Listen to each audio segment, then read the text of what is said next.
Okay, once again, good morning, learners.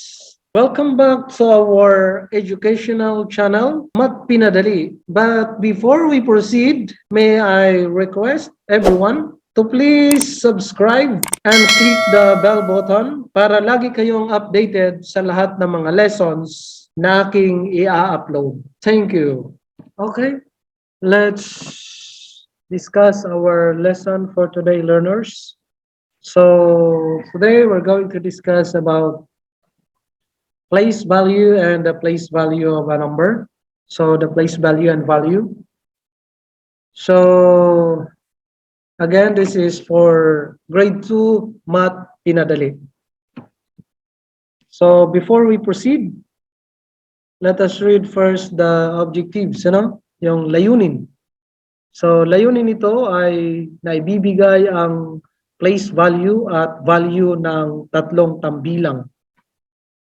So up to 3 digits, tatlong tambilang up to 3 digits. So let's begin to discuss the place value. So we will use the number 458, 458. So let's begin for the place value. So our number is 458. So we use two words, English and Tagalog or Filipino. So 458. So let's begin with 8. 8 is in the place value of isahan or ones, in English ones. So walong isahan, 8 ones. So that is the place value. So the second number is 5. So 5, sampuan or tens, limang sampuan, 5 tens. Yan yung second digit place value. Then the third digit is sandaanan or hundreds. So 4 or apat na sandaanan, 4 hundreds. So that is the place value of the 3 digits. Another way on how to understand the place value is this. So again, we will use the number of 458. Okay, 8, isahan, 5, limang sampuan, 4 or apat, apat na sandaanan. Okay, again, ulitin natin. 8, isahan, 5, sampuan, 4, sandaanan. So, in English, 8 ones, 5 tens, and 4 hundreds. Again, sabayan niyo mga bata, 8 ones, 5 tens, and 4 hundreds. So that is the place value of a number. Did you get it, mga bata? Naintindihan na ba ang place value? So if you understand understand well, let's proceed to the value of a number. Again, we will use a number 458. So the value of a number is 458.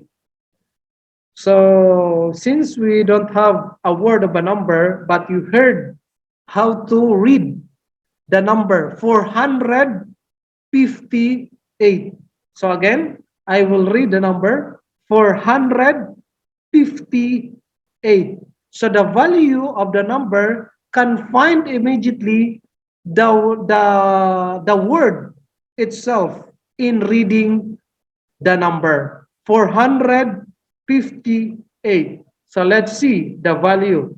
So first, the number 8. So 8, the value of 8 is 8. So again, the value of 8 is 8 because that is yung pinakahuling bahagi ng number, that is 8. Okay.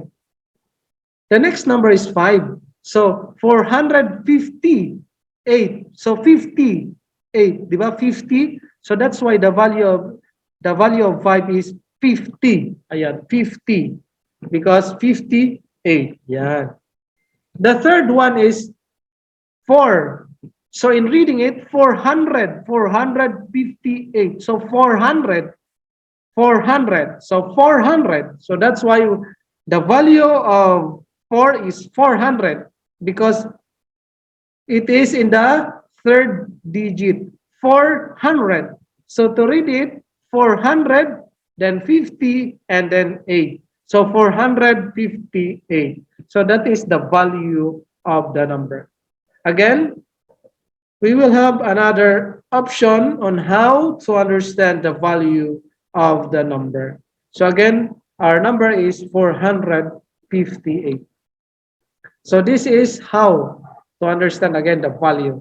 So isinama ko na po dito ang place value sa may itaas para makikita natin the place value and the value of the number. So dito po nakalagay ay isahan or ones. Dito sa second column is sampuan or tens. Sa pangatlo naman po ay sandaanan or hundreds, no? So if you see the number, sa isahan ay 8, dito naman ay 50, and then dito naman ay 400. So when we read it, 458. So to find it, the value of this, so this is the process. You will add the number 1, kasi isahan nga po, ones, or 1 or ones.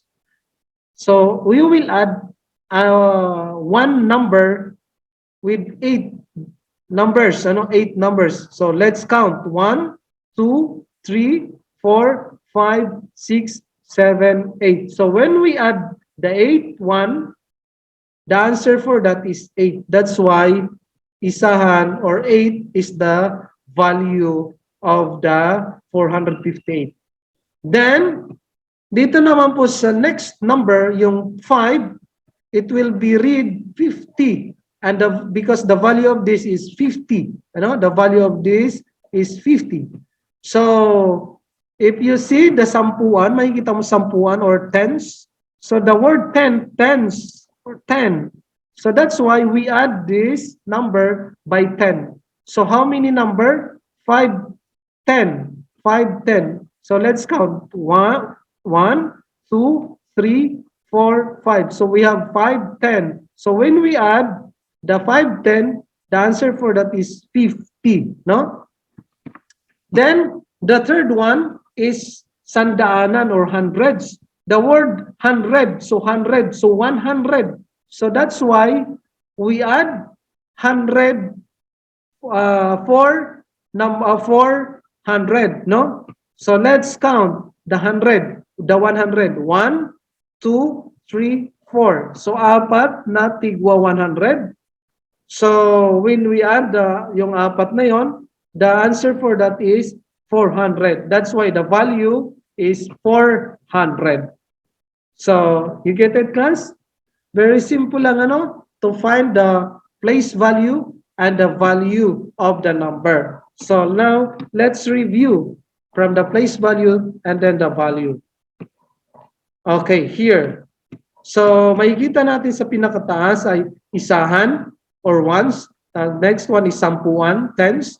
Next is sandaanan or hundreds. So yung bilang natin or number natin na ginamit ay 458. 458. So that is the number. Yan tawag natin yan number or bilang.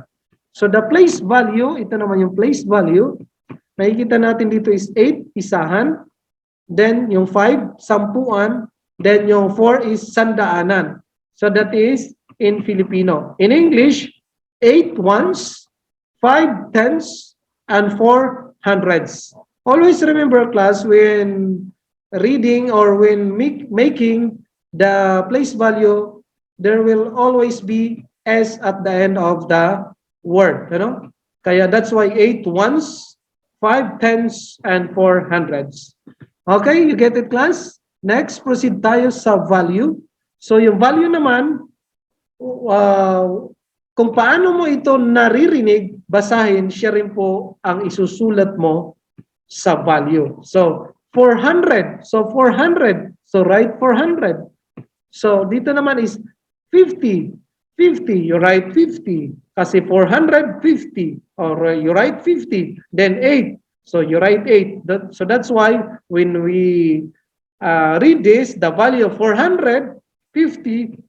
And then kung bibilangin, babasahin din natin ang bilang, yung number, 458. So the same lang siya pakinggan, but different in writing. So parehong pakinggan, pero magkaiba ng writing condition. So dito, makikita mo lang per number 458. So when we read 458, so dito naman sa value, makikita talaga natin na 400 siya, and then dito na makikita natin is 50, and then makikita din dito natin is 8. That's why we read it 458. So you get it, class? Napakadali lang intindihin ang numbers, place value of number and the value of the number. Okay? So magsimula na tayo sa ating unang gawain.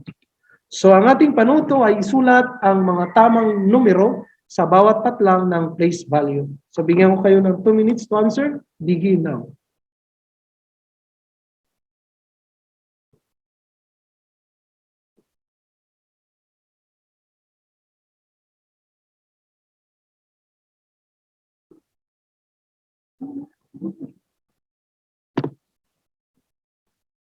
Okay, stop na. Let's proceed to another one, yung exercise 2, gawain 2. Okay, panuto nito ay isulat ang tamang bilang sa patlang. Okay, begin now.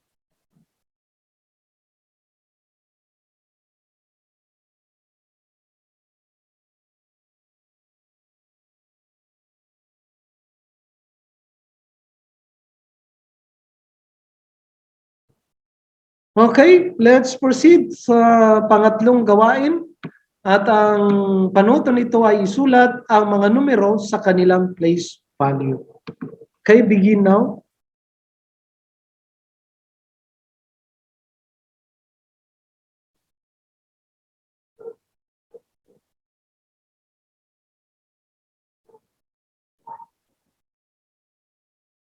Okay, thank you very much for answering the exercises. Again, thank you very much, and always keep safe, everyone. I am a grade 2 teacher.